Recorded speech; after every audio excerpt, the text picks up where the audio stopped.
आप देख रहे हैं इंडिया टाउन न्यूज, भारत की बात। क्या राजनांदगांव का प्रशासन किसी बहुत बड़े और खूनी हादसे का इंतजार कर रहा है? क्या शहर के जिम्मेदार अधिकारी तभी जागेंगे जब कोई होटल या बैंक शमशान घाट में तब्दील हो जाएगा? ये तीखे सवाल आज हम इसलिए पूछ रहे हैं क्योंकि आज राजनांदगांव शहर के भीतर एक नहीं बल्कि दो भीषण आगजनी की घटनाएं सामने आई है। आज ही शहर के बीचों बीच स्थित अंशदीप इलेक्ट्रॉनिक्स के गोदाम में अचानक आग लग गई, जिससे लाखों के उपकरण जलकर खाक हो गए। क्योंकि यह इलाका शहर के बीच का है, अगर आग थोड़ी और फैलती तो ना जाने कितनी जानें चले जाती।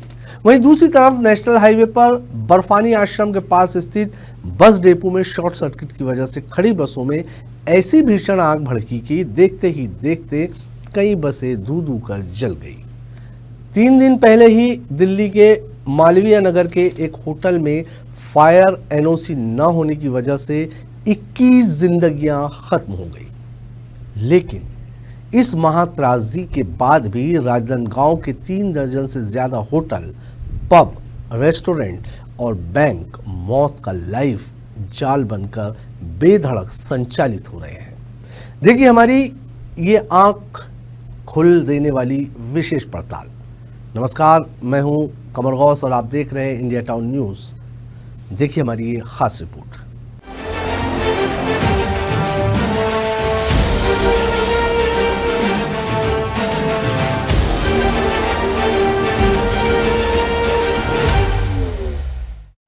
राजनांदगांव संस्कारधानी कहा जाता है। इस संस्कारधानी में अग्निशमन को लेकर हम आज पहुंचे हुए हैं पुराना ढाबा अग्निशमन का, जहां पर एक हेड ऑफिस है।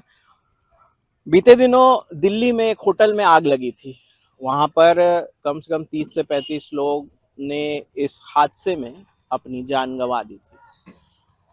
तो राजनांदगांव शहर को लेकर अग्निशमन विभाग में क्या कुछ तैयारियां हैं, क्या कुछ फायर के उपकरण हैं, क्या उनकी तैयारियां हैं, क्या क्या उनके इंस्ट्रूमेंट है, इन सब का जायजा हम आज लेंगे।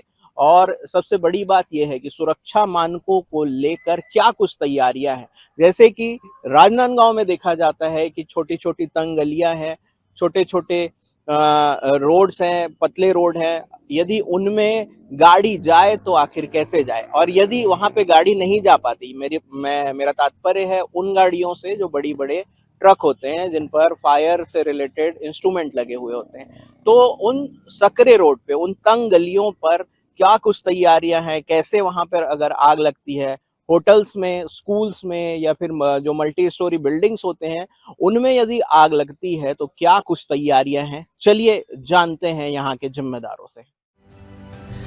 इंडिया टाउन न्यूज की ग्राउंड जीरो पड़ताल में जो सच सामने आया वो रूह कांप देने वाला है। राजनांदगांव शहर के भीतर जीई रोड और आउटर इलाके में इस समय 3 दर्जन से ज्यादा होटल, गेस्ट हाउस और पब रेस्टोरेंट चल रहे हैं। इनके पास कागजी लाइसेंस तो है, लेकिन सालों से इनका नियमित नवीनीकरण यानी रिन्यूअल नहीं हुआ है। हैरानी की बात देखिए, कई नामी होटल 3 से 4 मंजिलों में चल रहे हैं, लेकिन ऊपर जाने और नीचे आने का रास्ता सिर्फ एक ही संकरी और तंग सीढ़ी है। यदि किसी दिन अगर नीचे आग लग जाए तो ऊपर मौजूद लोगों के पास कूदने के अलावा कोई रास्ता नहीं बचेगा। कई रेस्टोरेंट्स तो तंग गलियों में हैं, जहां आग लगने पर दमकल की गाड़ी तक नहीं घुस सकती। सबसे बड़ी लापरवाही ये है कि कमर्शियल गैस की किल्लत का बहाना बनाकर कई होटलों में घरेलू सिलेंडरों का कमर्शियल इस्तेमाल हो रहा है और जलती हुई धधकती हुई भट्टी के बिल्कुल पास ही ये सिलेंडर रखे नजर आ जाएंगे। लापरवाही का ये खेल सिर्फ होटलों और पबों तक सीमित नहीं है। शहर में 3 दर्जन से ज्यादा बैंक संचालित हैं, जिनमें से अधिकांश किराए के भवनों में चल रहे हैं। अव्वल तो ये कि किसी भी बैंक के सामने ग्राहकों के लिए पार्किंग की व्यवस्था नहीं है, जिससे सड़कों पर जाम लगा रहता है। इससे भी गंभीर बात यह है कि कई बैंक इमारतों की दूसरी मंजिल पर चल रहे हैं। इन बैंकों में हर दिन सैकड़ों ग्राहकों और बुजुर्गों का आना जाना लगा रहता है, लेकिन यहाँ ना तो फायर सेफ्टी के पुख्ता इंतजाम है, ना ही आपातकालीन निकास, इमरजेंसी एग्जिट। प्रतिष्ठानों में अग्निशमन यंत्र, फायर एग्जीक्यूटर्स टंगे भी हैं। वहां के स्टाफ को यहां तक नहीं पता कि उनका रखरखाव और उपयोग कैसे करना है। कई यंत्रों की रिफिलिंग डेट सालों पहले निकल चुकी है। इन सब हादसों से लेकर जब हमने राजनांदगांव के पुराना ढाबा स्थित अग्निशमन विभाग में जाकर चर्चा करने की कोशिश की तो क्या कुछ कहा, चलिए जानते हैं फायर सेफ्टी से।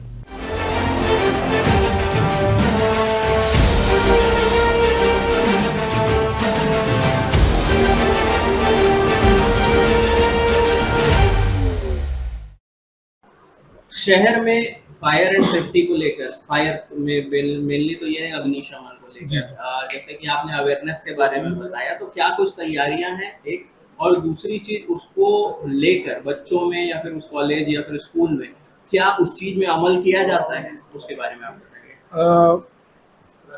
शहर में स्कूलों में तो हमारे द्वारा मतलब लगातार मॉक ड्रिल या डेमोस्ट्रेशन दिया जा रहा है। उसमें बच्चों में तो बहुत उत्साहित रहता है कि बच्चे उसको सीखना पसंद करते हैं। और स्कूलों में जहाँ पर सेफ्टी का मानक नहीं है तो वहाँ पर हम बताते हैं कि यहाँ पर आप ये रखिए, इसको सही जगह पे रखिए, और इसको चलाने के लिए कोई भी लड़का या लड़की नहीं देखा जाता, कोई भी चला सकता है, बच्चे भी चला सकते हैं। अगर कभी आग लगता है तो वो बताया जाता है कि अगर अभी कभी आग लगता है तो उसमें घबराना नहीं है, घबराने के बजाय वहाँ पर उचित और सही कदम उठाना है ताकि खुद भी बच सके और लोगों को भी बचा सके, या बड़ी आग को बढ़ने से बचाया जा सके इसके लिए। तो अभी राजनांदगांव में अपने पास में पर्याप्त स्टाफ है जो कभी भी मुस्तैद हो सके यदि कभी इन फ्यूचर आग लगती है तो? सर अभी हमारे यहाँ फायर एक्सटिंग्विशिंग का टीम है, उसके अलावा फायर प्रिवेंशन का भी टीम है।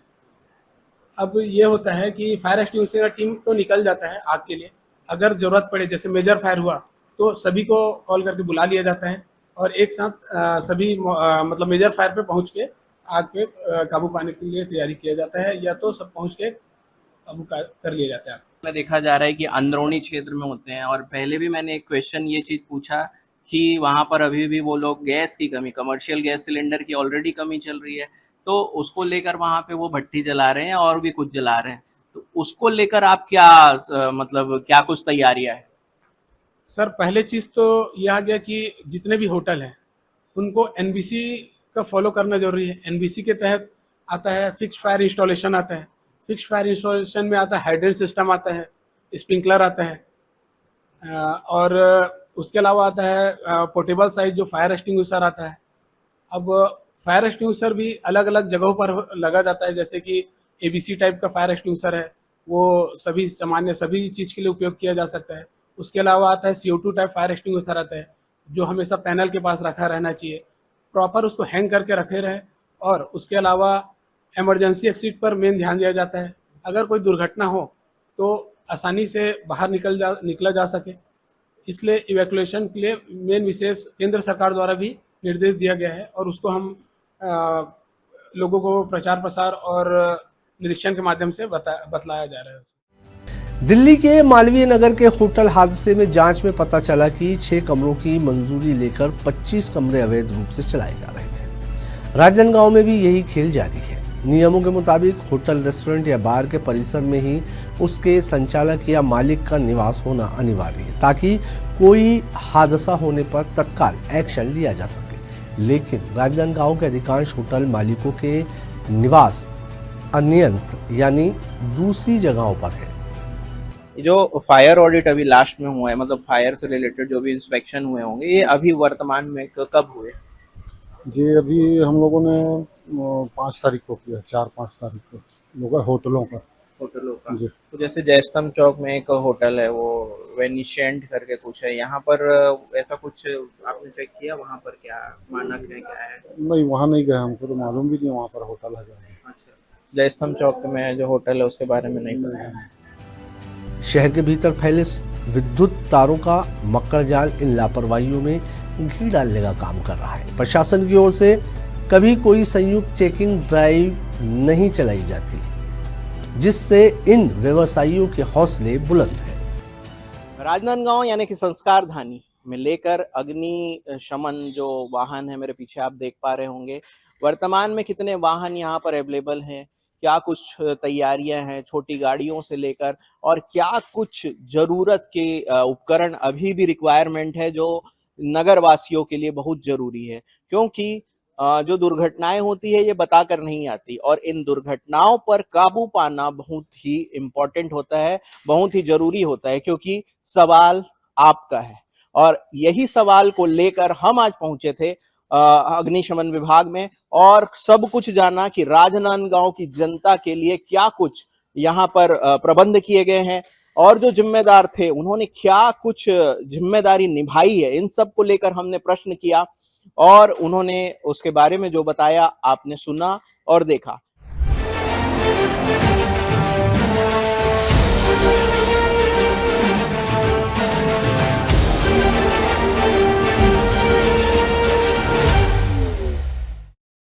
आज अंशदीप इलेक्ट्रॉनिक्स और बस डिपो में जो आग लगी है वो प्रशासन के लिए एक आखिरी चेतावनी है।